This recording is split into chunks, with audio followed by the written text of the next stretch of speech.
Assalamualaikum warahmatullahi wabarakatuh. Perkenalkan, saya Wahyu Hidayati. Saya akan memberikan materi wawasan kebinekaan global dengan topik berdamai dengan diri. Assalamualaikum warahmatullahi wabarakatuh.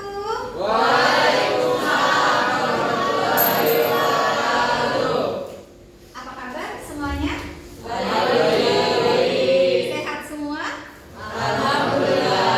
Cuaca hari ini cukup panas ya, tapi alhamdulillah kelas kita tetap adem. Ya, terlihat dari wajah-wajah kalian yang adem sekali. Oke, baiklah, pada siang hari ini Ibu ingin memberikan satu materi. Nah, tapi sebelum itu Ibu mau tanya dulu kehadirannya hari ini. Ada yang tidak hadir? Ada. Ikhwan. Baik. Sebelum kita memulai pelajaran kita siang hari ini, Ibu minta untuk ketua kelasnya, Bang Amar, silahkan pimpin doa terlebih dahulu.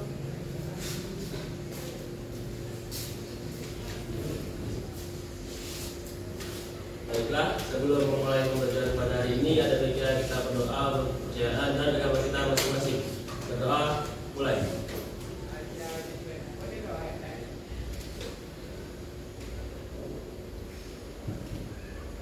Doa selesai. Terima kasih Bang Ahmad. Baik, kita pada kesempatan hari ini tanggal 31 Juli di hari Senin, Ibu akan membagikan materi mengenai wawasan kebinekaan global dengan topik berdamai dengan diri.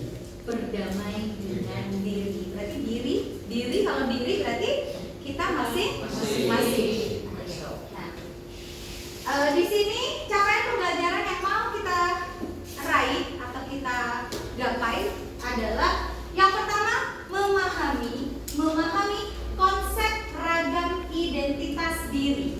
Jadi setiap manusia itu harus punya identitas. Bukan hanya melalui KTA, kartu tanda pengenal saja, tetapi identitas kita itu seperti apa, gitu ya. Lalu yang kedua, mampu memberikan contoh sikap welas asih pada diri sendiri. Apa sih welas asih itu? Kira-kira welas asih apa? Apa? Iya, betul. Kasih sayang. Jadi bahwa kita itu sebelum kita sayang sama orang, sebelum kita memberikan sesuatu perhatian yang lebih sama orang, sudah seharusnya kita harus lebih mencintai diri sendiri. Next. Nah, sekarang Ibu ada beberapa pertanyaan yang harus anak-anak jawab. Yang pertama di situ, pernahkah Anda merasa malu, tidak percaya diri terhadap identitas diri Anda, yang kemudian perlu untuk disembunyikan dari orang lain? Kemudian untuk yang pertanyaan kedua, mengapa perasaan itu muncul dan mengapa perasaan itu harus disembunyikan?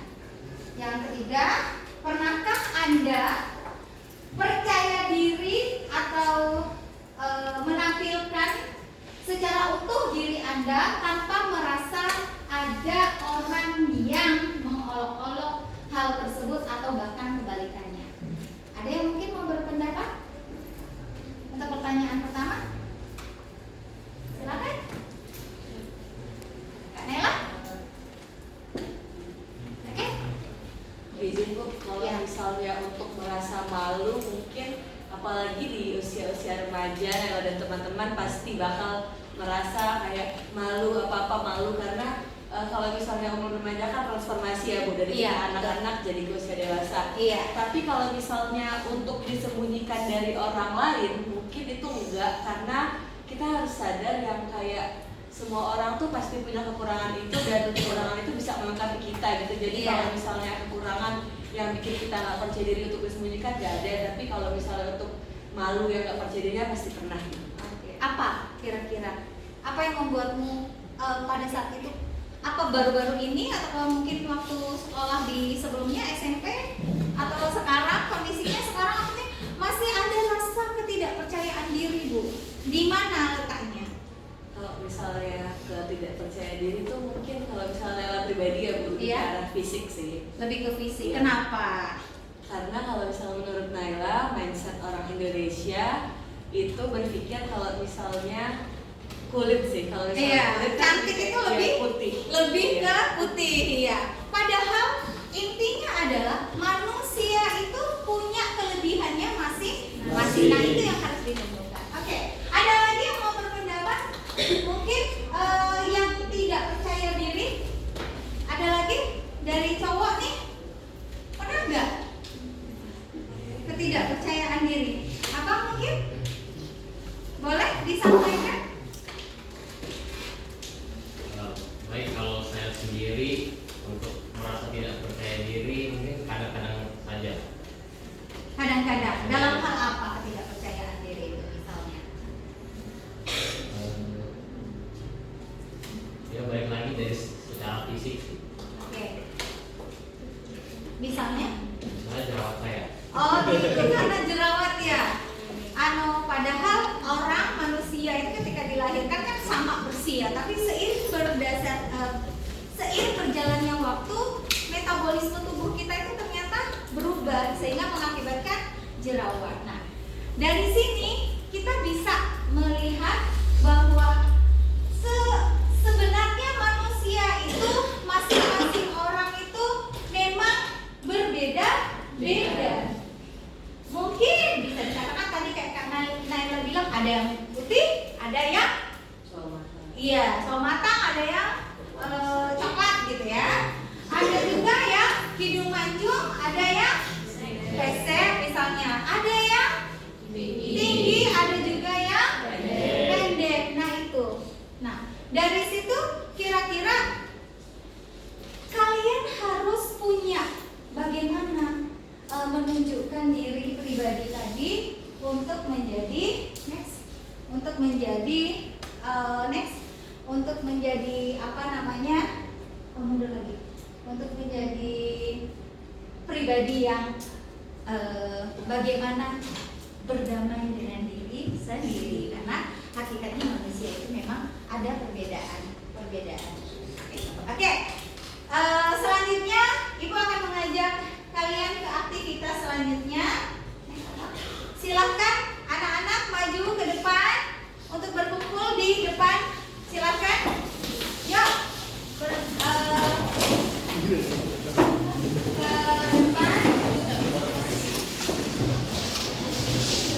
Yang tinggi silakan di belakang. Yang merasa lebih rendah silakan ke depan. Usahakan untuk 2 baris ya Nak ya. 2 baris buat 2 baris Nak. 2 baris ayo cepet yuk. Iya. Adiknya ke Ibu boleh maju lagi.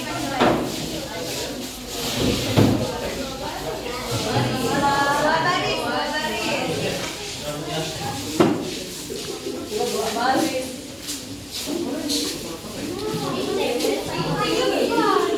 Oke, sudah ya. Maju lagi nanti. Oke, stop. Oke. Sudah ya. Yang tinggi sudah di belakang. Baik. Agak jarak ke kanan. Ya. Yang belakang mengikuti. Oke.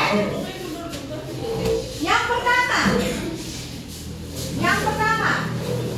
Yang merasa mempunyai kulit terang ke sebelah kanan, yang merasa mempunyai kulit agak gelap ke sebelah kiri.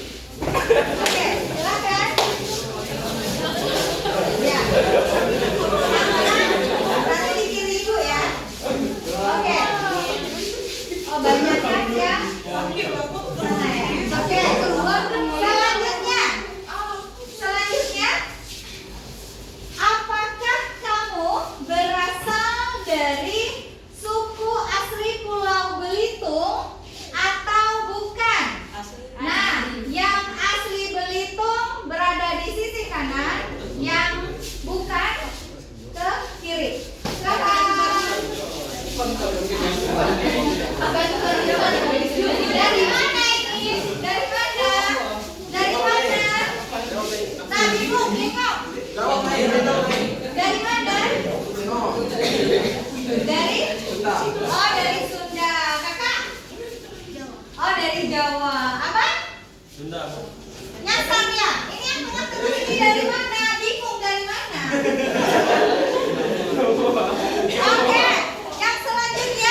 Sudah kelihatan ya. Ternyata dari aktivitas yang sudah kita lakukan tadi, kita jadi tahu ada yang benar-benar yakin tuh gercep, geraknya gercep gitu. Oh iya, aku lebih tua, langsung ke depan gitu kan. Aku lebih muda, langsung ke belakang. Ada juga yang tidak yakin, atau bahkan yang ragu-ragu. Yang ragu-ragu ini antara kanan atau kanan kiri gitu kan. Nah, jadi di sini ternyata kita, kalau kita lihat tadi siapa nih yang ragu-ragu? Kak Naila tadi ya, gimana Kak Naila? Kak Naila tadi ragu-ragu di mana? Ibu. Oh iya. Kak Naila tadi ragu-ragunya kenapa? Di suku Oh iya, di suku ya antara Belitung, aku tidak dari Belitung atau Sulawesi. Oh, ada keturunan untuk Iya, Sulawesi. Iya. Ada lagi tadi yang ragu-ragu, ada lagi yang cowok-cowok ini yang belakang. Tadi ragu-ragu kenapa? Ini yang ragu-ragu ini. Yang kelihatan ragu-ragu. Dari mana? Iya, sukunya kenapa? Sukunya dari mana? Filipina. Hah? Filipina. Enggak, karena kalau melihat dari tempat lahir memang lahirnya di sini. Oke. Tapi kalau ditelisik dari jauh, Oh, dari kakek, nenek, moyang gitu, dari jauh. Dari mana? buyut ada yang dari Taiwan. Oh, dari Taiwan. Oke. Baiklah. Nah, jadi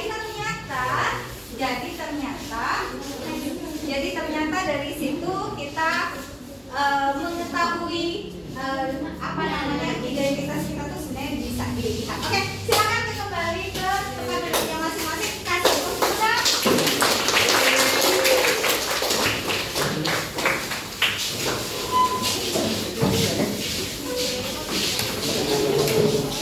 Baik, jadi kita sudah bermain, kita sudah merefleksikan. Jadi ternyata ada Kak Naila ketika dia pada satu pertanyaan dia jadi merasa ragu-ragu. Dia tadi ragu-ragunya aku nih sukunya suku mana gitu ya. Nah itu yang membuat dia.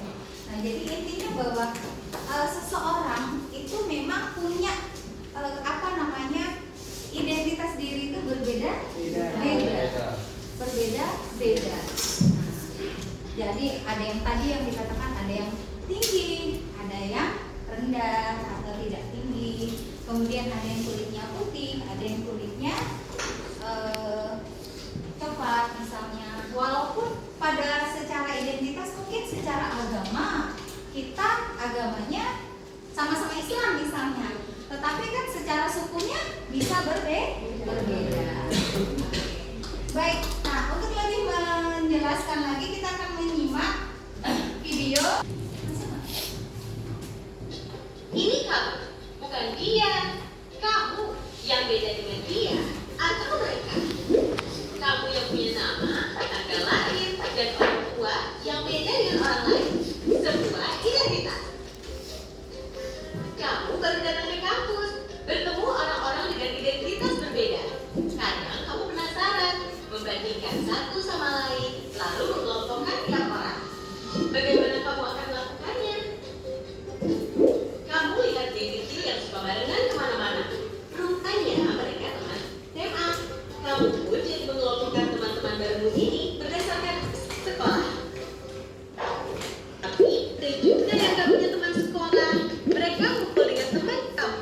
Kamu lalu perlakukan teman berdasarkan kelompok asal daerah atau suku. Lalu mahasiswa baru dikumpulkan sesuai pilihan fakultas.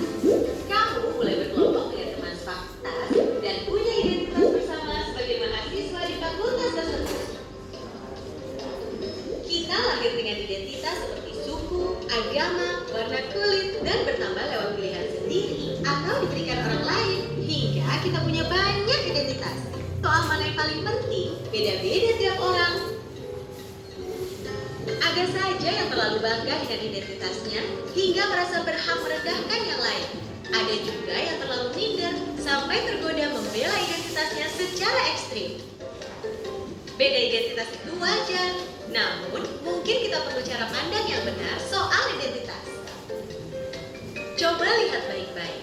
Mungkin kita beda dalam satu identitas, tapi sama dalam identitas lain. Bahkan ketika mengelompokkan orang, kita sebenarnya mencari-cari persamaan identitas. Akhirnya kita perlu pahami bahwa beda itu hak asasi. Namun kita juga akan temukan semua orang punya satu identitas yang sama. insan Tuhan. Nah, jadi udah tahu ya. Jadi sebenarnya kita sebagai manusia itu sudah memiliki identitas. Identitas diri. Tadi dikatakan kita memang mungkin beragama Islam, tetapi secara sempurna ternyata berbeda. Ada identitas yang bisa diubah, ada identitas diri yang tidak bisa diubah. Apa contohnya yang tidak bisa diubah? Jenis kelamin. Betul, Cinta. Jadi jenis kelamin tidak bisa diubah, karena itu sudah kodratnya dari Tuhan. Tetapi intinya adalah bahwa kita ini sebenarnya memiliki kesamaan identitas, yaitu sama-sama menyembah Tuhan, gitu. Ya, walaupun dari segi agamanya berbeda. Nah, kita satu, kita menyembah. Oke. Nah, baik, yang selanjutnya Ibu akan membagikan satu lagi video. Silakan. Kita akan simak video yang kedua. Yuni, seorang siswi di sebuah SMA, berasal dari keluarga sederhana. Tapi karena ingin dihormati dan diterima, Yuni mengaku sebagai anak orang kaya. Gaya busana dan bicaranya diatur sedemikian rupa. Tapi diam-diam teman-temannya tak percaya. Mereka mencari tahu kondisi Yuni yang sebenarnya. Hingga akhirnya Yuni ketahuan identitas aslinya. Karena malu, akhirnya Yuni tak pernah lagi muncul di sekolahnya. Kisah Yuni ini kisah nyata, kita bisa temui di lingkungan remaja. Rata-rata siswa hari ini merasa minder karena tidak memiliki apa yang orang lain miliki, baik itu fisik, prestasi, maupun sifat khusus. Menurut hasil FGD kami dengan para guru di 4 sekolah yang ada di Jawa Barat, bahwa dari 1 dari 4 siswa merasa minder karena fisik, dan 1 dari 5 siswa merasa minder karena nggak punya prestasi seperti orang lain. Hasil survei online kami terhadap remaja menunjukkan mereka tak mau menerima diri agar diterima dan dihargai. Bukannya sibuk menemukan dan mengenali potensi diri, mereka malah sibuk mengejar standar umum. Orang yang berkulit gelap sibuk memutihkan kulitnya karena iklan membuat standar kecantikan itu identik dengan kulit cerah. Yang keriting meluruskan rambutnya karena standar umum wanita anggun adalah berambut lurus terurai. Jika kita sibuk mengejar standar itu, coba pikirkan beberapa hal ini. 1. Setiap orang itu unik, gak mungkin ada satu standar yang cocok untuk semua. Setiap orang bisa punya standarnya masing-masing. Kalau standar orang ganteng itu mancung dan tinggi, lalu bagaimana dengan orang yang pesek dan pendek? 2. Standar itu diciptakan oleh iklan, industri, sinetron, atau budaya. Orang yang gagal membuat standar buat dirinya bakal jadi sasaran empuk buat para pencipta standar. Mereka lah yang bakal jadi korban iklan dan pengaruh lingkungan. 3. Standar itu relatif. Beda tempat, beda standar. Di Mauritania. Nah, jadi sudah kita dengar bahwa tiap orang tadi memiliki identitasnya masing-masing. Nah, menjadi manusia otomatis kita harus menciptakan standar kita sendiri. Tidak perlu menjadi orang lain. Kalau kita dilahirkan kulitnya gelap kayak ibu seperti ini, nggak perlu untuk berubah. Ya, walaupun mungkin memang masih bisa diubah. Mungkin dengan perawatan, mungkin dengan apa. Begitu pun tadi dengan Charlie ya. Ketika kita jerawatan mungkin masih bisa diubah. Tapi ada hal yang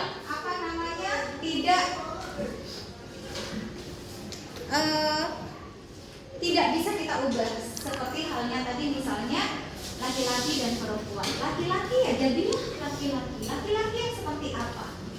Apakah laki-laki yang berwibawa? Apakah laki-laki yang bertanggung jawab? Begitupun dengan wanita, perempuan yang bagaimana? Memiliki standar yang seperti apa?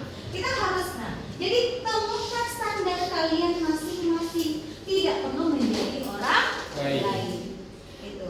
Apapun yang sudah kamu upayakan, apapun yang sudah kamu lakukan, itu adalah mencerminkan diri kamu sendiri. Oke, next.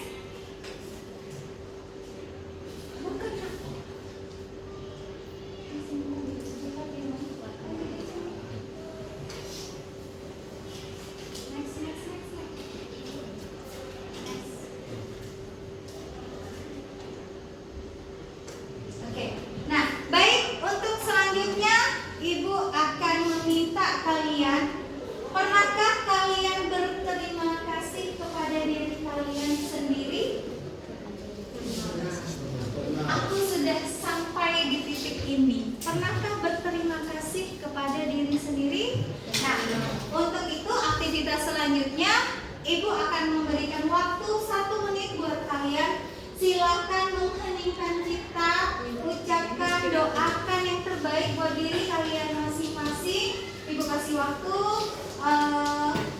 boleh memejamkan mata, kasih waktu 1 menit, mengheningkan cipta, dimulai silakan.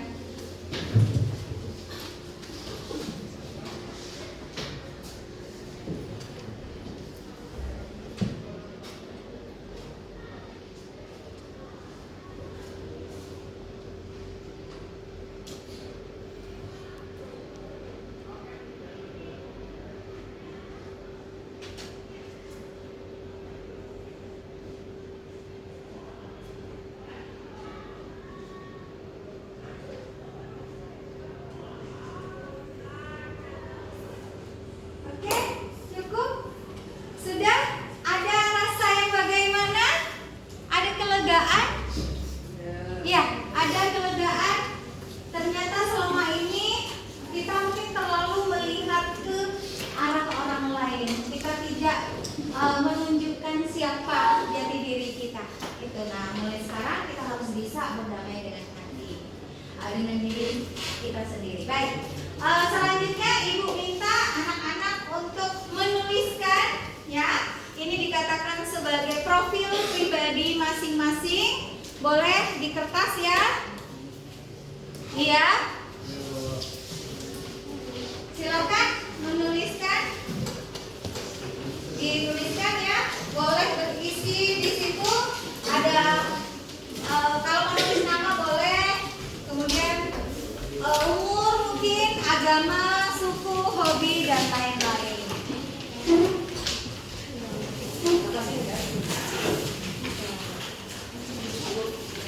Boleh, silakan.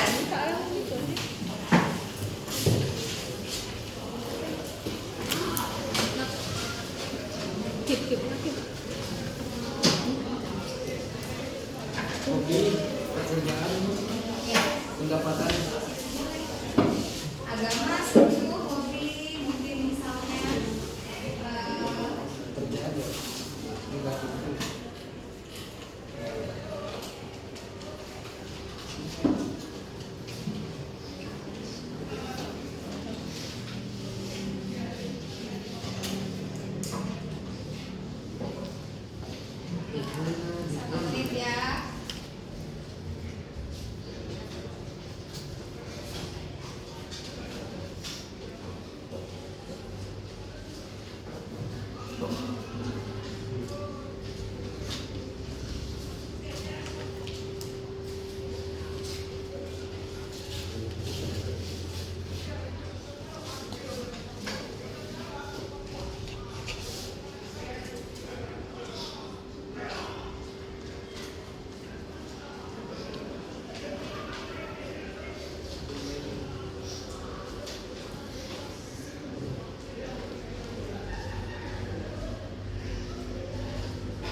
tiga bersaudara ingin menjadi hakim, suka pedas, suka matematika dan sosiologi.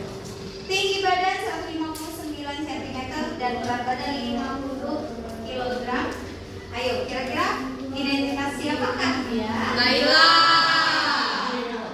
Oke, nah jadi dengan berakhirnya kita jadi sudah tahu ya melihat profil diri kita. Jadi ke depan Ibu harap anak-anak mampu menjadi standar, memiliki standar diri sendiri. Oke? Akhir kata untuk pertemuan kita hari ini ucapkan banyak terima kasih. Wabillahi taufiq wal hidayah. Assalamualaikum warahmatullahi wabarakatuh.